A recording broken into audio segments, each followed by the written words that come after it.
for me, I just use myself as the example. So it's a little bit, maybe I have that advantage. I get to play my minority card. So by doing that and talking about my experience as a, minority male, grew up in a really difficult household, very rough. It kind of, I think, sets the cultural tone in that classroom that we really can be honest and attempt to be non-judgmental. When I first did the Middle Passage project, the only kid that had a problem with it was the one African American kid, and he said exactly what you said. He was like, they don't understand how this hurts me. And we had a really good discussion. And I remember telling him, it's like, I know, it's like, but you're an African American male who has been subjected to so many racial injustices by white people. And if I can get these white kids to develop a semblance of empathy for African American males, is that going to be beneficial for society? And luckily he agreed. And I was lucky about it. It was a very tense situation. But it was more about just kind of maybe having that sidebar conversation with that student. This was new. It was a long time ago. I was probably in my 20s.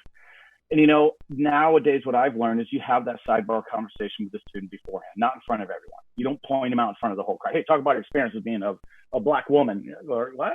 No, I don't want to. So you don't do that. I think what you do instead is you have to have that conversation with them, but also more importantly, build a culture in the classroom that has established trust. And for me, again, only can speak for me.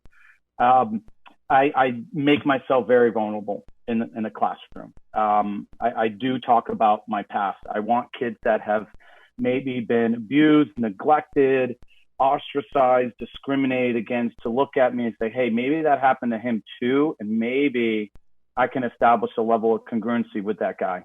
Maybe I can trust him. And to me as a teacher, that's everything. That's everything. I teach. We used to joke, we're saving lives today, but that was never a joke. It wasn't really hyperbole.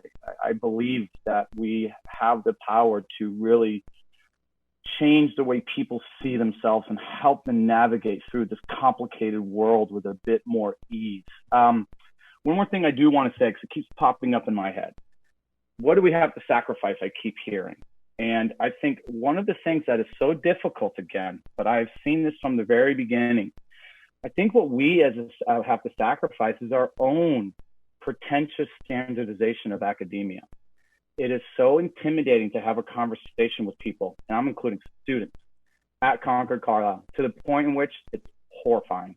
When you hear the books that they've read, the way they talk, how they write, how they judge, how they scrutinize, it is really through this very intense, once again, I would just say almost pretentious from a minority perspective. I feel like I'm being overwhelmed and intimidated constantly by intellectualism. And this is not a school thing. This is a Massachusetts thing. This is a white, wealthy, suburban thing. So when we ask what we have to sacrifice, that is such a difficult question, because again, when you ask many minorities about the school, it goes from the teachers to the students. Everyone talks about what college they go to, what degrees they have.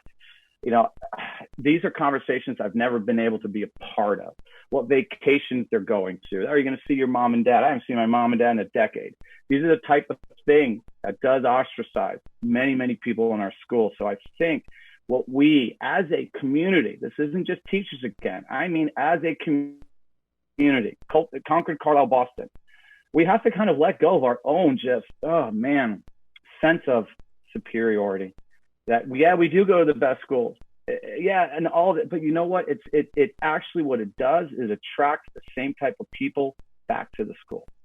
And so in a way, I've been a part of many interviewing processes here, and I see the way even resumes are judged by the school, the GPA. There's no wiggle room. There's no, hey, let's interpret this from more of a global sense. So, again, I do love this conversation, and I'm glad we're having it. But I do think this conversation is even bigger than us, and it is so, oh my gosh, convoluted and deeply rooted into this community. It's why my kids go to the school. Why do my kids go to school? They can go to Marlboro and get a more diverse education, but why do they go here? Because I know it will give them the best economic opportunity for success, so they never have to experience what any of my family ever experienced. So that's the part that I don't know if we're willing to have that conversation. Maybe we don't hire people that just go to the best schools all the time. Maybe we actually have to change that standard. I don't know if your parents are going to be cool with that, by the way, students, but this is what we have to do. We have to look at people that come from a different world, different background, ask those difficult questions. And I think that's something that we're just beginning. And I'm very proud to say we are initiating that conversation. But we got a long way to go, man, when it says, what do we have to give up to make a minority person feel comfortable in a school? You got to give up a whole lot of yourself. And that's asking a lot. Stephanie, I do have one more thing about that. I do like your idea, but I've been teaching at this high school for 20 years. That approach is a good Band-Aid short-term fix. Callie, if you remember, we had Mr. Zellner come in when we did the Harlem Renaissance, and we talked about Black identity, and it was so powerful. I had kids write about that when I was dealing with a recommendation. He said that was the most powerful piece of the classroom was Mr. Zellner came in. Basically, Mr. Zellner lives in Bedford. He was got locked out going through his window, and of course, the neighbor called the cops on him, and it was a big deal, and it was hurtful. What made it really powerful, Stephanie, was the fact that Mr. Zellner was there telling the story, and they could see how emotional he was. And yeah, bringing in speakers, and we should always be doing that. And I like to think I do currently do that, but that is just a temporary fix. I'm at the point in my career where I want to see minorities as teachers before I retire. I've been here that long that I'm starting to think about that now. And it is a priority. It can't be, hey, let's just make this checklist. All right, we have Mr. Zellner coming in, did that. Let's do something on women's suffrage, did that. Let's get a primary source. That's not good enough anymore. That needs to be something that is done all the time, not as a response to a horrific incident. So I think the most important thing, once again, is about how, and this is for me, my agenda. Before I retire, I need to see more minority teachers in the classroom, because when Mr. Zellner left, there was no Black teacher there. He came in, and then when he was gone, it was me and Mr. Spence. That's it. So that's the other point. The next day, who's there? That white teacher again, for the most part. So I think, again, if for me personally, being in this school for 20 years, seeing Mr. Zellner and Mr. Moss retire without any real discussion about, man, we're losing 2 African-American teachers. This is monumental. What do we do? This is an emergency, because it should have been viewed that way. So I'm at the point, again, where I think that if we do not collectively, as a community, find a way to get minority teachers into this school, we will be having these wonderful discussions that may not materialize into actual growth. And that's where, that's why when Akshay, you email, it's like, yeah, of course, I'd love to be on it, because that's what I am advocating now.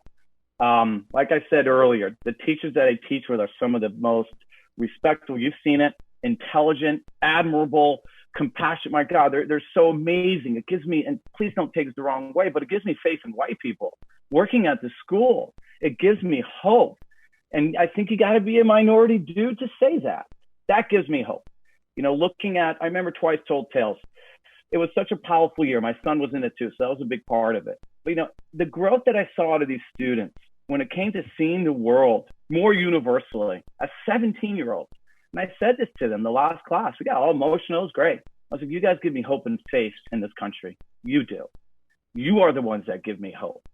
So I just think it's bigger than just what is our curriculum. It's bigger than that for this high school. 20 years. And we really haven't seen that many minority hirings. And that is a shame. And that is something that should be shouted out into the public as much as humanly possible. Why do we not have minority teachers at Concord Carlisle? So I love your idea, Stephanie. It's a great idea, and it does work, but that's not the long-term fix that I think would solve anything.